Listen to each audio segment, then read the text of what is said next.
Hello once again, this is Mr. Pete. Welcome back to Studio B, and you are watching tips number 976, which will be entitled How to Thin the Web and How to Split the Point on Drills.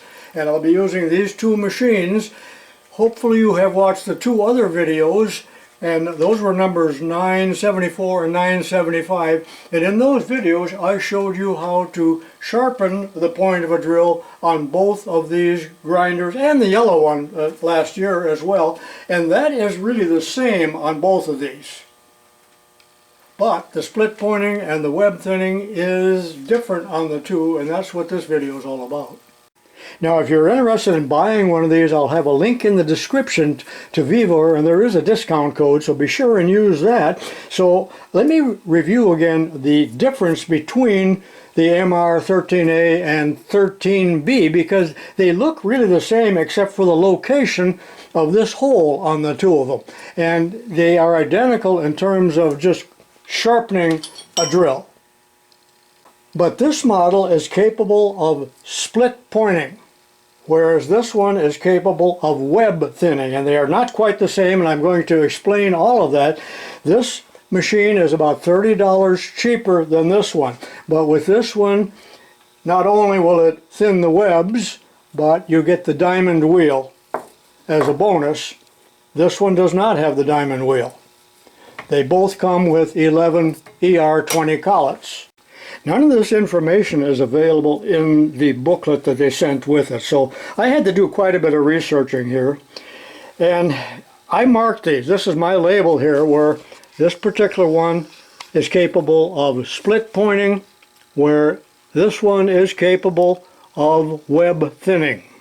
In researching for this video, I watched one of Stefan Gatzwinner, and he's really a smart man. He's over in Germany, and he did a video on a drill sharpener, but it is a different model than what we have, and it's very expensive. I do not think they're available in this country, and it's over $1,000. Well, this is the drill grinder that Stefan owns, and it's a modem. And notice the difference here. There are two holes, so one can be used to split the point and one for web thinning. Now, that was an option, and that's why this machine was called a Duo. Again, it's a very expensive machine, but it has that capability, because in my shop here, I actually need two different machines in order to do those two operations. Now, how often will you do this? Probably not that often, but I want to explain it anyway. First, let me explain what split pointing is, and this is a brand new drill here. I just took out of the package, and I don't know what that mark is. Almost looks like a gauge. Anyway, notice the relief right here and here, and usually this type of bit for split pointing is ground at 135 degrees, and I explained that last time as well, and that also makes the web very thin. So I'm going to now give you the textbook definition of split pointing. The split point drill requires less cutting force than other points and features better chip removal through chip separation. Unlike the standard drill point, the split point is self-centering and therefore doesn't require pre-drilling in the majority of applications. The 135-degree split points are designed for drilling hard metals.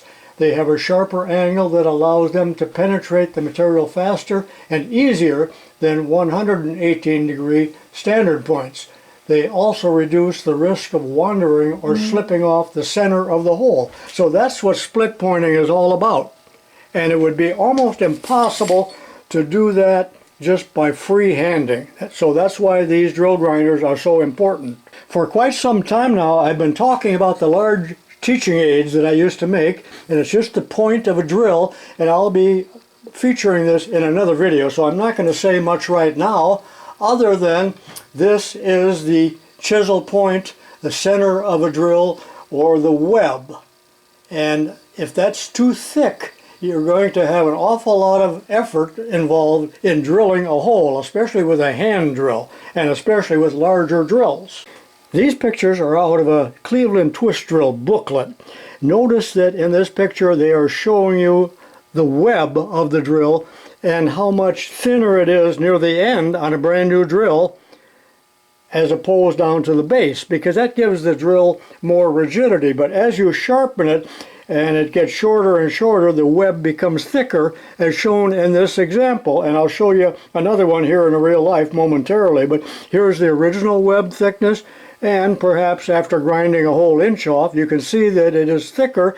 Therefore, we need to thin the web, or split the point, or choose your weapon. So in this picture you can see there is the chisel edge. I call it the chisel point. But anyway, notice how thin it is on a new drill, and this is what it would look like as you grind the drill down to a shorter length over the years. Now remember that the chisel point does not do any cutting. It only pushes or tries to displace the metal out of the way so that the lip of the drill can do the actual cutting. Now let me show you some actual examples.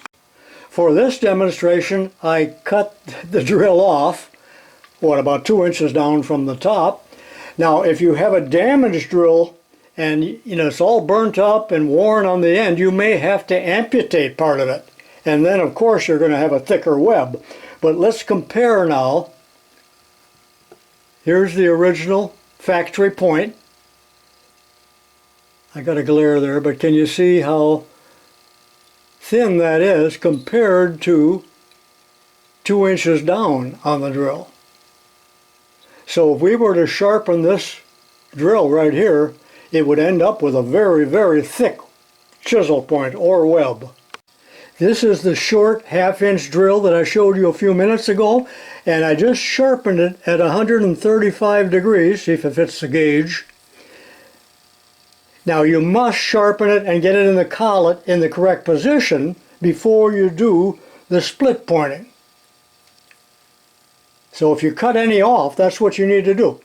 Grind it at 118 or 135, and if you want to split point it, it will take this particular model. And we're going to go into this hole. I'll see if I can position the camera.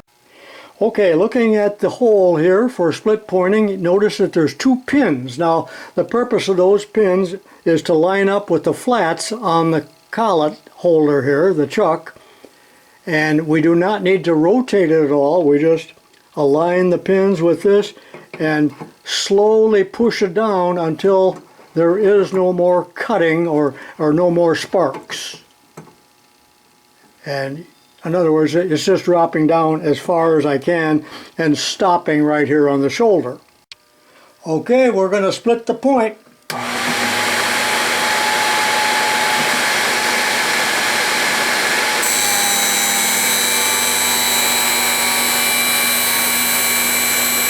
Can you see the collet moving down?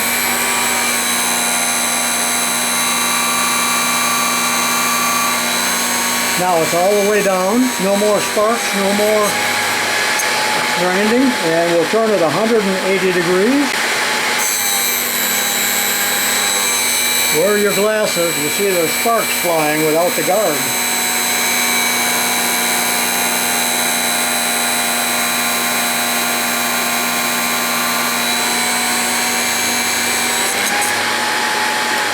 And it's done. Let's have a closer look. Okay, here's the example of split pointing. You can see how it's ground there, and it is warm, but there's no burning at all. And see how narrow or how small the web thickness is right there. So this is going to start possibly even without a pilot drill. Otherwise, you would need a pilot drill as this drill looked before I started. This would be almost difficult, most difficult or almost impossible to do freehand unless you really had a steady hand and a good eye and the technique. Matter of fact, don't even try this by freehanding.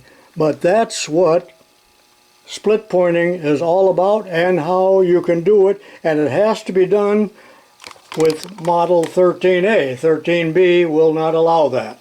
Here's a nice picture in the Cleveland book showing you what we just did in terms of thinning the point or thinning the web. Alright, here's another good picture of the drill with the thinned web. And here's the grinding wheel. It's a very narrow one, and the man is thinning the web by hand, but boy, you have to have a good eye to do that. Okay, now we're using MR13B, and we'll do a little web thinning. And I just installed another full-length drill bit, 1/2 inch, into the collet, and I have pre-ground it at 118 degrees. And notice that the web is a little bit thick, not real bad, but we're going to thin the web right now. Notice that there are 2 pins here and there are other holes. For now, do not move the pins. They can be moved into different positions, and refer to the instructions, but I wouldn't mess with that at all for now until you become familiar with the machine and familiar with web thinning. So I'll reposition the camera, and when we install this in here, the flat will go against the 2 pins, but you do have to rotate it a little bit back and forth, unlike what I showed you moments ago. Notice that I have given to me by Richard Hand a dust collecting system for this. However, I'm not using it for this demonstration because the vacuum cleaner is so terribly noisy. Alright, let's do some web thinning, and it's important that you pre-sharpen the drill in the collet so that it is positioned perfectly, or this will not work, or I suppose you could even damage the wheel.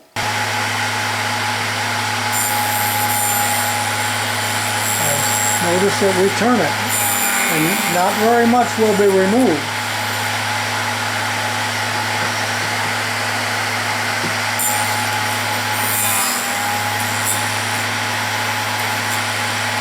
That's it. When you thin the web, it's much more subtle than what I showed you earlier, but you can see how it's been ground right there and right there, and the web itself is quite thin and can actually do some cutting rather than just chiseling away and displacing the metal. So that's a darn good tip.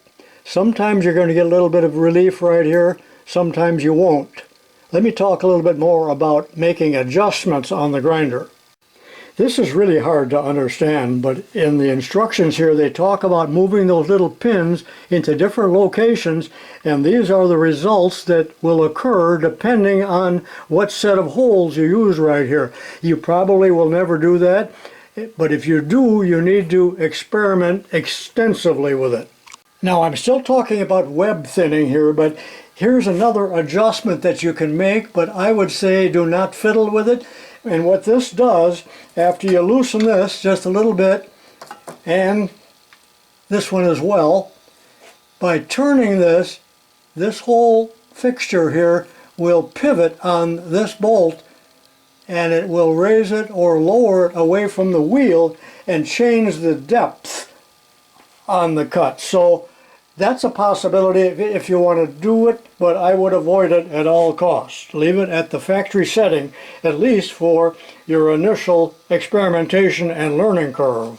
And again, this is the adjustment knob that will allow you to raise it and lower, but you really need to have this loosened when you do that. Look at all the swarf on here. That's why it'll be handy when I start using that vacuum system. So when you're split pointing, there's also another adjustment right here with this knob, but I wouldn't fiddle with that until you again are familiar with the machine and know what you're doing, because the factory setting is usually pretty good. Now let me open up the guard and I'll show you what happens when you raise or lower, that is tighten or loosen this knurled knob. So again, for split pointing like this, you would loosen up, or maybe you don't need to loosen this, I'm not even sure. But by turning the knob one way or the other, again the whole little fixture here is going up or down, and that will, I haven't done it, but I think it'll just change the length of that or possibly the position of it. You would have to experiment, but I would say do nothing with it, at least for now. Well, that about concludes this video. I hope you got something out of it that will help you. You know, I learned an awful lot, probably more than you will ever learn by watching this video, by making the video. So there's a lot of research and experimentation that I do, and I got handfuls of drills all over the bench, or maybe you'll notice them. But if you are interested in these, This model 13A is the one for split pointing, and 13B, which costs $30 more but includes a diamond wheel, is for web thinning. And I hope I don't sound like a huckster there, but these really are neat machines. They're heavyweight, they're durable, and I think they're a real value. And I know a bunch of people bought these from the first video that I made here about a month ago. So this is Mr. Pete saying so long for now. Leave a comment, and if you're in the mood, you could even subscribe. So long for now.